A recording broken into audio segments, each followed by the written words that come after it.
Yo, what up? It's the homie Mac, music art coach and knowledge. We're not in the Dogon currently. We're in, what's this, Ferguson Park? Ferguson Park. Southwest Atlanta. This is the resident scientist. Yeah, I was calling it scientist. I'm just a science enthusiast. the black Jimmy Neutron. Okay. Nah, but you don't need to introduce yourself. Yeah, I've been here a few times, Yeah. Lamin. He was on the first episode. The first one and like the 30th one or something. So I've been here a few times, and today another time I got called over to speak about some more stuff, and I'm always willing to at least expound our minds and whatnot. So. For sure. Yeah, real quick, just to give context for this episode, we're talking about the Netflix documentary. We're gonna talk about the Netflix documentary, The Social Dilemma. Mm-hmm. The homie put me onto it, and it really gave an even greater context for a lot of things that Lamin and I have had discourse about. Right. It's So how you feel about it? Man, it's an interesting thing. So if you haven't seen The Social Dilemma, I want anybody to go see it, just to give it a check out. With any documentary, of course, you take it with a grain of salt and realize it's only an introductory into this. It's not a complete, a series on something. But it does expose a lot of the practices that big tech is doing to zombify you, basically. Wow. They're trying to basically, and the interesting part about it was that it wasn't set up specifically to be an evil. It wasn't set up that way. But what happens over time, the business models made it so that they want your time and energy, your money. So greed. Corporate greed. Corporate greed, and I think that I also think there's an ethical, like they say in the thing, there's an ethical part of social media that isn't. There is no ethics, in fact, if you must say. No. It's almost it's anarchist, if you must say. I think they're trying. I think they're trying to, because I know they've been doing somewhat of a better job of vetting information. Mm-hmm. Like I know, like nowadays, with the fact checking and things like that. So I think they're trying. They're trying. I mean, but I think it's half-assed. It's not. I think it's half-assed, as well as there's a landslide of ignorance out there, and they believe that their ignorance is equal to someone's expertise. So even right now, for example, while we're even talking and having a podcast, I'm getting to the point to where I'm personally tired of everybody's giving opinions.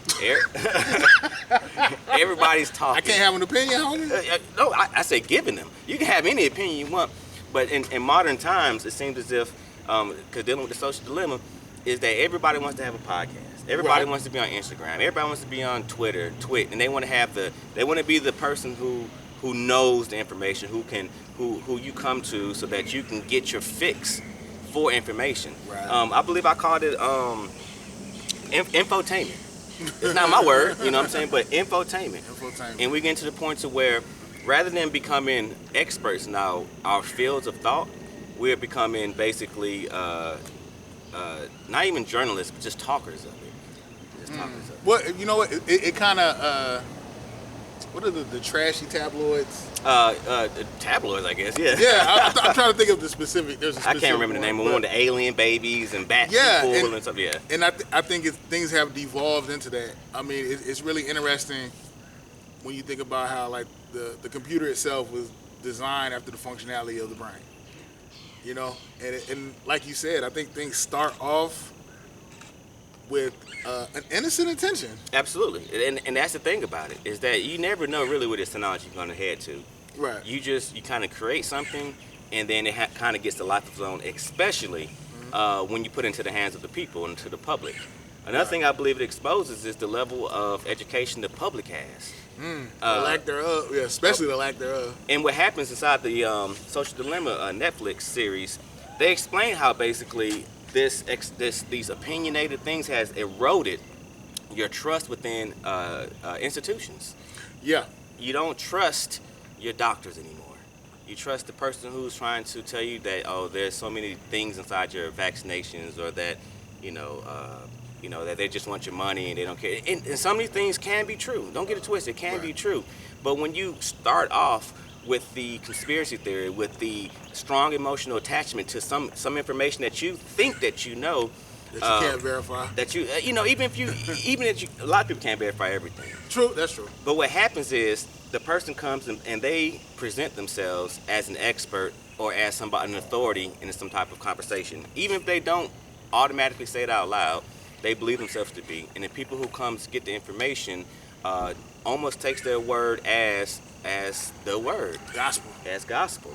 And what I think, like I said, the social media has exposed is that critical thinking necessarily isn't the big thing taught. It really isn't critical. It isn't. I know. It's reactionary emotional thinking. And I was telling him the last time I've been here, I said, man, this is a reactionary vibe going on in social media. There is something happens this week. Everybody, trending topics. Everybody's trending. They're on the same wave. We go from Cardi B and Offset getting divorced to my. Now we're Breonna Taylor R.I.P. Now that's the and Tory Lanez now. Oh yeah. It's just oh my God. You think he shot her, bro? You think he really shot her? I mean, I don't know, man. I'm not a detective. You know what I'm saying? It's what they say is two sides of the story. In the story, you got one side, the other side, and the truth. Right. So I don't know anything, and that's why actually I'm glad we're talking about it today. I got off Facebook about eight months ago. Yeah, I noticed you don't be. I'm not on Facebook at all. And in fact, did you delete your account? I didn't. You have the option to disable it, I guess. Okay. So it's disabled. You could come back whenever you want. Whenever, and I don't know when that would be, if that would be. Bobby Fischer. I'm getting to the point where I want to get rid of my Instagram, and the other thing I have is Reddit. I'm ready to the point of those because yesterday, it's interesting. I was reading Reddit, just the comments. Everybody goes to the comments. That's the whole point. You laugh. Some people have good comments, things like that. And I realized all I'm doing is just taking in people's opinion. That's all I'm doing. I'm not sitting down researching things and really trying to focus on something. I'm focused on 10,000 different things when you go to these sites. Instagram, you see pictures of a chick, you like, oh, that's cool. You see something about, for mine, science, or something about politics, or something about humor. It's just too much. Wide spectrum. It's wide spectrum. And I think it's a lot of sensationalism too. It's everything. Because, okay, so let's go back to social dilemma and what's the purpose of social media. The purpose of social media they have created was to get you to their site and keep you there, right? No matter what. Now, once they get there, their business model is to basically get you on their site so that they can advertise to you. Monetize it through advertising. The more time you're at the site, the more things that you can see that you want. When people say they're selling your data, it's not like, oh, his location and things like that. It's really your behavior. They're selling your behavior. That's exactly what it is. Yes. They're selling your behavior. They're selling where you go, at how long you're there, what's on your mind now. Are you depressed? Are you happy? They're selling an avatar of you. And wow. And it's interesting because I felt it in my heart that there is a manipulation going on to the public. The first time I thought about the manipulation, not even the first time, but one of the biggest times I thought about it was actually during the Ferguson riots, or rebellions, if you must say. And it's interesting because at one point I saw social media as like something that could keep us together. Yeah, we started keep us united. We started to become more aware about our African roots. We started becoming aware about black conditions and consciousness and things like that. And then it was hijacked. They figured out the top IG accounts, the top Facebook accounts, and they molded their thoughts so that they can slowly but surely move you away from the actual cause. So we knew before the Ferguson thing that if you ever watched Hidden Colors, it's benign neglect. We knew that they kind of just sit back and let you do what you want. But nowadays, they let you sit back and do what you want and kind of slowly but surely moves you to an idea that you didn't really want to get to, but because over time, they get you to that idea. Right. It's very under the radar type things. And that's how we got to today, where I'm talking about the reactionaryism. Is that at first, I was a guy on Facebook, hey man, I remember we used to go hard. Man, something's going on. Hey, calm down everybody. We got to see what's going on. Let's research this, do this, and do that. And nowadays, nothing but, something happens, this must be it. Remember they used to say, believe half of what you see or none something. of what you hear. And none of what you hear. That's right. Something like that. Yeah, something like that. But nowadays you get a meme that tell you that radiation is killing the oceans, and you're gonna believe it. 5G is causing COVID. Yeah. And a lot of people out there will take that as gospel. Yeah. And to me, like I said, that is actually designed. But one other thing that I thought was really interesting about the social dilemma was they talked about how social media has become very polarizing. Oh, absolutely. In the sense of, I'm pro-Trump. Mm-hmm. You're Biden-Harris. You're whoever. And then they talk about how essentially the rush, like there's a war on democracy. Absolutely. In the sense that it is. You have like these ghost accounts or fake accounts, whatever. Bots. They call them bots. That come in and they foment this perspective. Yes. And they just drop it. So imagine everybody just starts arguing and fighting. Exactly. So right now, I think on Instagram they have pinned comments now. Mm-hmm. So at the top you see some comment that, and by the way, the more extraordinary the comment, not even smart comment, just something like that people react to. Yeah, they want something that people know. Like let's do black men. When the thing with Tory Lanez happened, black men was under the bus at this point. Black men are trash. Yeah, we do this. We don't protect black women. Blah blah blah blah.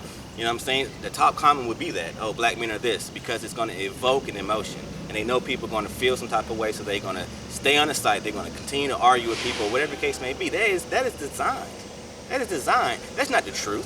That's not nowhere near the truth. But it's created. It creates a false idea of society that does not exist outside of your phone, outside of your computer. Man, say that one more time. It creates a false idea of society that does not exist outside of your phone.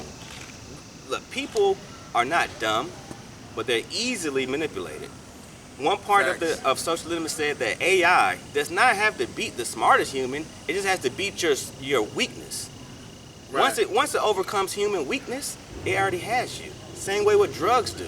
You know what I'm saying? If you are susceptible for addiction, if you take drugs, then you become addicted. Right. That's just what it is. But I'm gonna keep it a buck with you, bro. Like, didn't people watch Terminator? Like, don't they know about Skynet? You know what I'm saying? So it's like, we've seen like science fiction has almost become prophetic, and it's like we see how this shit could really go left. I think it's important to realize but they want to make everything. Go ahead. So it's interesting you say that. So I texted you the other day about this. I said, so people see the Terminator and they say, oh, a robot's gonna come out and kill us. I said it's not needed. It's not needed. We're already in part of Skynet. That's why we can't get out of this. That's why we still have all this homelessness and malnutrition and bad education. What's nutrition? I know, right? You know what I'm saying? It's because we're already involved in a system that has been created, especially in the last 10 years, that has already developed artificial intelligence whose sole purpose is to move you and your thoughts in a particular direction, and that's money. They don't want to kill you. They want your money. They want your time. And that's why you can't realize that we're already involved in this, because you imagine that they're going to be so oppressive that everybody is sad. No. In a dystopia, everybody they don't know they're in a dystopia. It's just normal life to them. Normal life. The Truman Show. Yeah, it's just normal life. Normal life it requires you to sit back and wonder, what you believe is normal, is that the best? And they don't want to give you that time to think that. At first it was television called programming. Now we have social media. So it's all part of the dumbing down of people. Now let's talk about this too. Okay. Inside of the social dilemma, they talked about how Facebook, for example, is when they open it in new countries, they galvanize the people so hard that they have started civil wars. What was it? The Myanmar? Myanmar. Yes. Yeah. In Myanmar, according to the documentary, whenever you got a phone, it came with Facebook. And imagine a society that maybe has not even taught some of the most newest ideas, and you have a group of people who aren't prepared to be onslaughted with so much different opinions and different ideologies. They can't protect themselves from false information. So with that being said, Facebook, as you said earlier, they they don't care if you have false information at first or good information. They just allowed information. Whatever got you there kept you there. Right. And what happened was some type of story came about that maybe the government or this person here or that is bad, and it galvanized the people, and then it cost, they said, something like 700,000 deaths. That's crazy. Through social media, through false information, through manipulation. Or even to give another context of what you're saying, the whole Pizzagate conspiracy. Like, I think somebody and they mentioned this on the documentary. Like, somebody said something about, like, somebody just made a shot in the dark about pedophilia, human trafficking, and every time you order a pizza, you're not really ordering a pizza, you're trafficking a child. Right. And somebody took it to another level where they actually got an assault rifle and went down there. Yes, and that's dangerous. That's the psychological thing that I'm wondering about. It's because once again, I'm going back to 2016, 2017 era with the Ferguson rebellions, things like that. And you remember the black people were just angry, just like we are now, but we felt helpless. And then you had the shooters, the Donner, and then the other cat from Louisiana, and there was this like release of it is what I'm making here is that social media has basically put everybody into one bowl, one stirred up bowl, and they basically at some point the bowl is going to overheat, it's going to overcome, go over the edges, and then that's the point that I guess, I don't want to say people want that, but they don't care whether it happens or not, as long as it keeps you coming. Right. And that's how dangerous this stuff is that if you stay on your phone, you believe something is something. Yeah. Like, you forget the trees out here, that it's, it's a beautiful world out here. You forget that. That's why I'm deleting my social media. Like I said. Hey, so you going hard all the way. Right, because I want to read more. I read enough, but I'm tired of reading people's opinions. I want to read.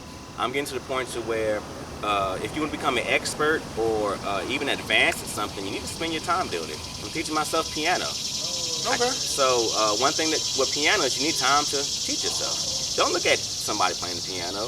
Don't look at information that's, this person does this and you never touch your stuff. I want to do that. Right. Same thing if you want to do social activism. Have an idea, turn your phone